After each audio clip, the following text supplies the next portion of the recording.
It's like a Polaroid love 사랑 촌스러운 그 Selamat pagi anak-anak. Pagi, Bu. Bagaimana kabarnya sehat semua? Sehat, Bu. Baiklah, sebelum kita mulai belajar kita hari ini, mari kita bersatu di dalam doa.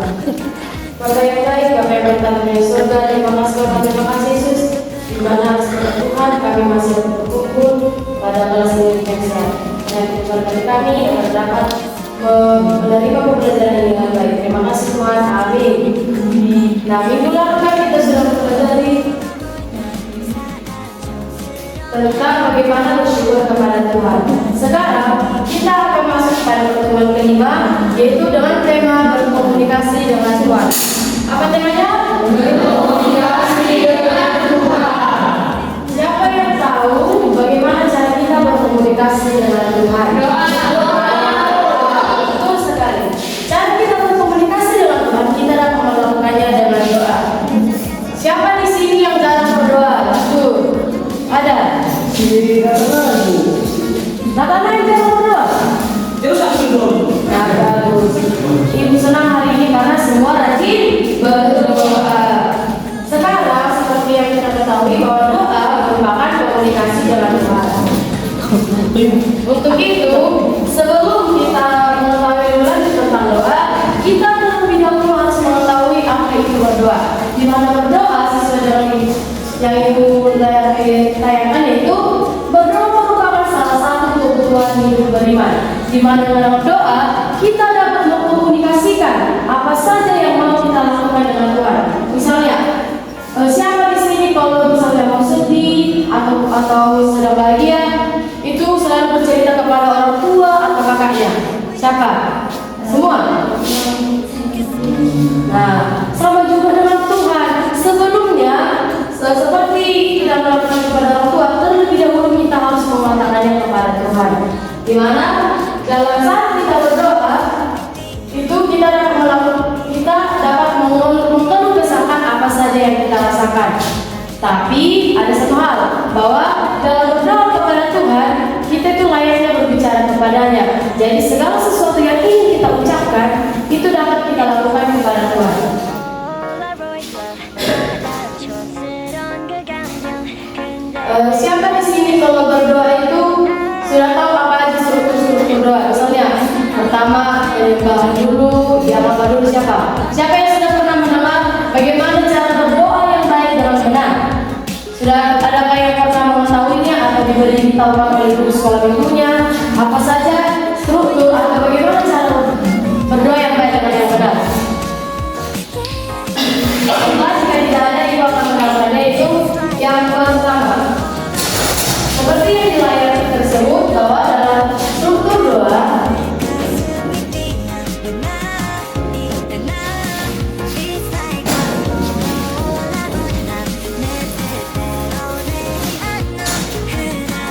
itu yang pertama adalah menyapa. Kalau menyapa yang dimaksud yaitu dengan menyebut nama Tuhan. Misalkan dalam doa Bapa kami, kita dapat melihat dalam doa kami. Siapa yang sudah melakukan doa Bapa kami? Saya. Apa baik pertama dari doa Bapa kami? Bapa kami yang di surga.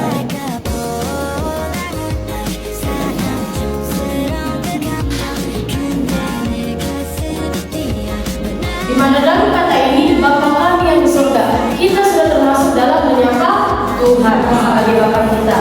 Lalu yang kedua, ya betul, menyatakan kemuliaan. Sangat kemuliaan. Apa yang kedua dan ketiga dari doa Bapa kami? Ya, seperti yang dikatakan, dikuduskanlah namamu. Seperti yang kita tahu bahwa dikuduskan dan datanglah kerajaanmu.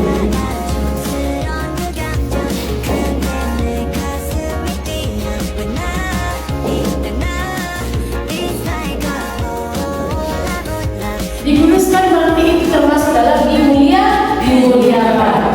Nah,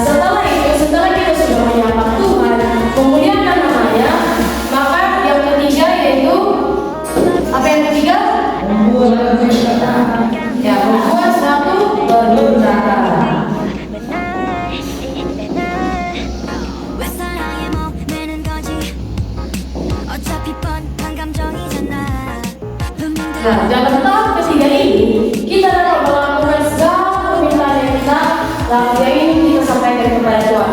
Tetapi ada satu hal, yaitu yang kamu minta itu bukanlah hal yang kamu ingat, tetapi yang harus dibutuhkan. Karena seperti yang tertulis dalam bait doa kami dikatakan bahwa itu berikanlah kami pada hari makan kami yang secukupnya. Secukupnya berarti itu tidak berlebihan. Yang tidak berlebihan ini maksudnya dalam saat berdoa, Tuhan aku minta supaya diberikan lagi, tapi Tuhan harus 5 ya, nggak boleh 1. Nah itu sudah termasuk dalam kata berlebihan. Lalu yang selanjutnya apa?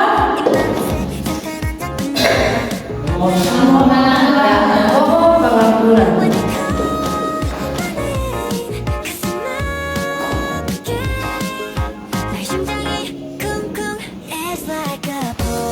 Dimana maksud dari mohon pengampunan yaitu kita setiap manusia pasti melakukan kesalahan. Misalnya pagi-pagi pas bangun tidur, tiba-tiba datang orang tua kita sama kita, baru kamu kita belum telat jam sekolah apa?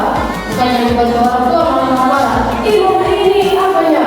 Masih di tempat apa ini? Udah mau ngomel. Nah ini termasuk sudah suatu kesalahan. Jadi supaya kesalahan kita tidak lagi menumpuk menjadi dosa, maka kita harus melakukan pengampunan kepada doa. Lalu selanjutnya ya, memohon perlindungan.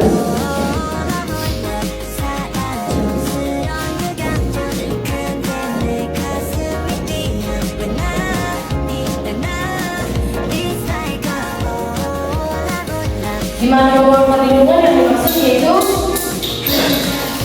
dimana kita dalam suatu apapun kita harus memohon perlindungan kepada Tuhan.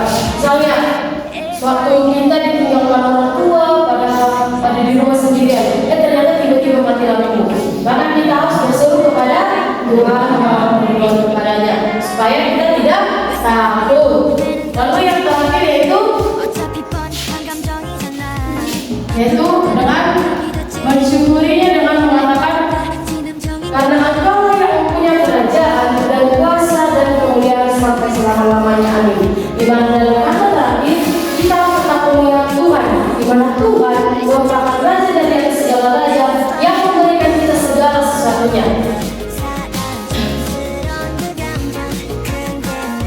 Baiklah, setelah kita mempelajari struktur doa, dimana dari menyapa, menyatakan kemuliaan, memohon suatu permintaan, memohon pengampunan, dan memohon perlindungan, serta mengingat selalu Tuhan Yesus sebagai Tuhan kita, maka kita juga harus memiliki sikap berdoa dalam kekristenan. Di mana dalam kekristenan ada beberapa sikap kita dalam berdoa. Yaitu sikap yang pertama, ini sudah dituliskan. Dari manusia.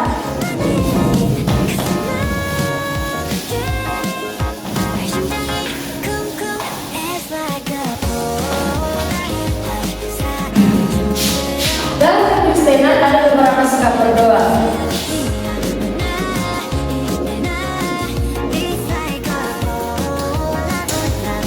Sikap berdoa yaitu yang pertama. Apa yang pertama?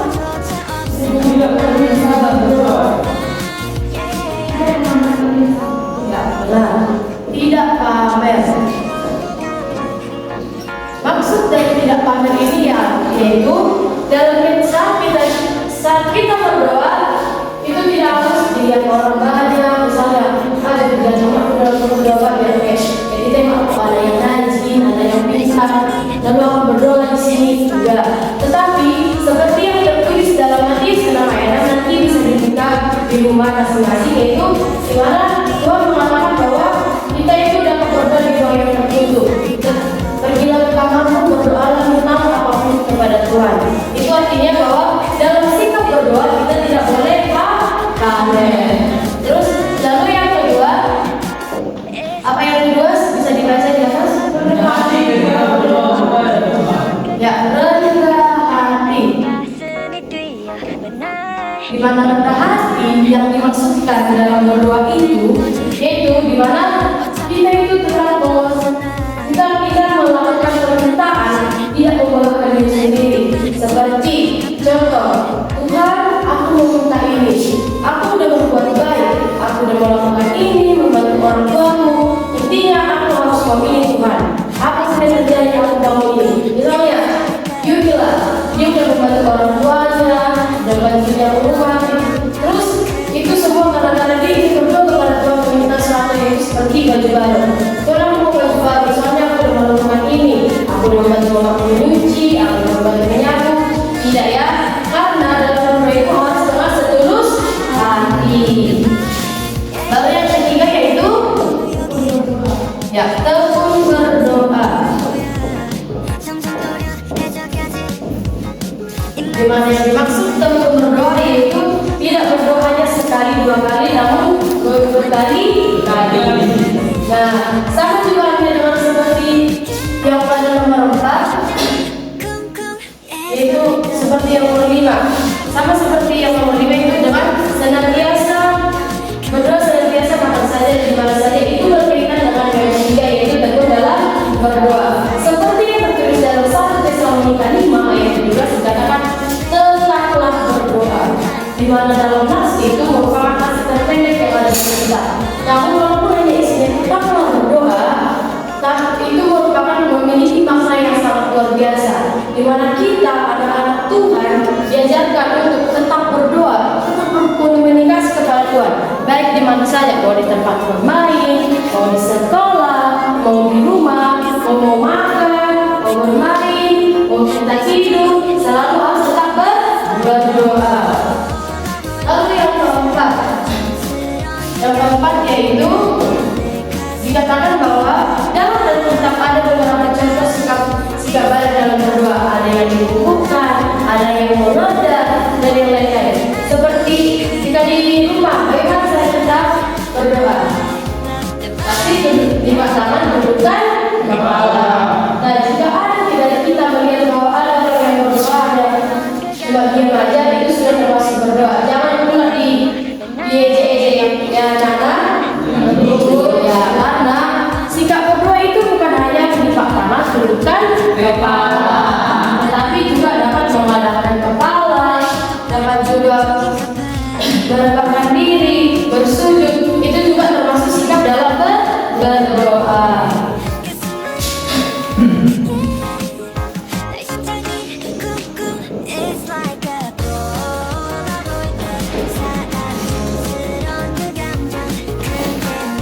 Lalu yang kelima apa?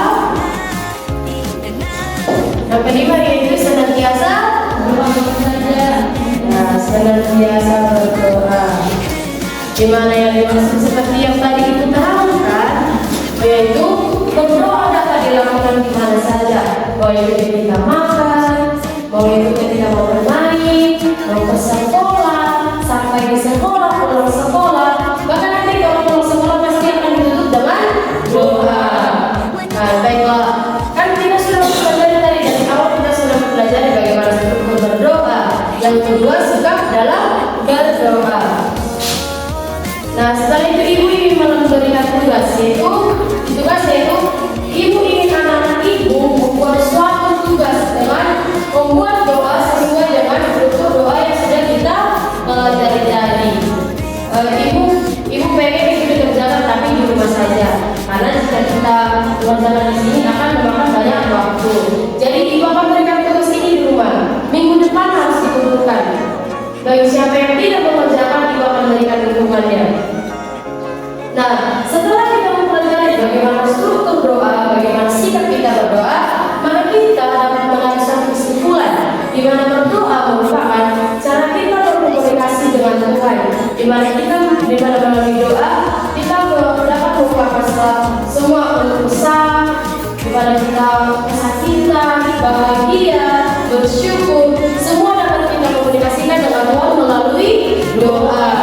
Dan ada satu hal yang ingin ibu tekankan kepada kalian, bahwa dalam doa itu ada 3 jawaban. Siapa yang tahu apa 3 jawaban dari doa? Ya, betul sekali. Ya, tidak, dan tunggu. Di mana dalam setiap kita berdoa, maka tidak semua jawabannya adalah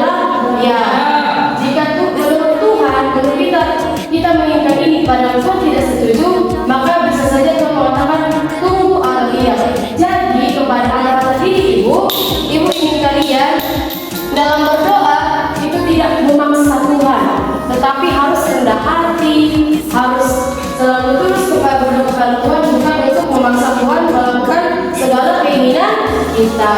Nah, demikian pembelajaran kita hari ini. Ibu harapkan kepada anak didik ibu supaya rajin berdoa dan dapat melakukan doanya sesuai dengan apa yang sudah kita pelajari sekarang. Baiklah, demikian pembelajaran untuk hari ini. Semoga pembelajaran kita hari ini dapat kita lakukan dalam kehidupan sehari-hari. Baiklah, sebelum pulang mari kita bersatu di dalam doa. Bapa yang baik, Bapa yang bertata di surga, terima kasih Bapa, terima kasih Yesus. Terima kasih kepada nama Tuhan, kami masih dapat berkumpul pada tempat ini yang tidak di ruang tulis ini yang tidak siap. Bapa, kami telah selesai membahas materi kami tentang doa. Kiranya Tuhan memberkati anak-anak didik ini supaya selalu berkomunikasi dengan baik Tuhan dalam dirimu melalui doa-doa yang mereka panjatkan sesuai dengan apa yang sudah kami pelajari. Kiranya Tuhan berkati kami semua yang ada di sini ya Bapa. Terima kasih Bapa, terima kasih Yesus. Amin. Baiklah, demikian pembelajaran kita hari ini. Terima kasih untuk kehadirannya. Shalom.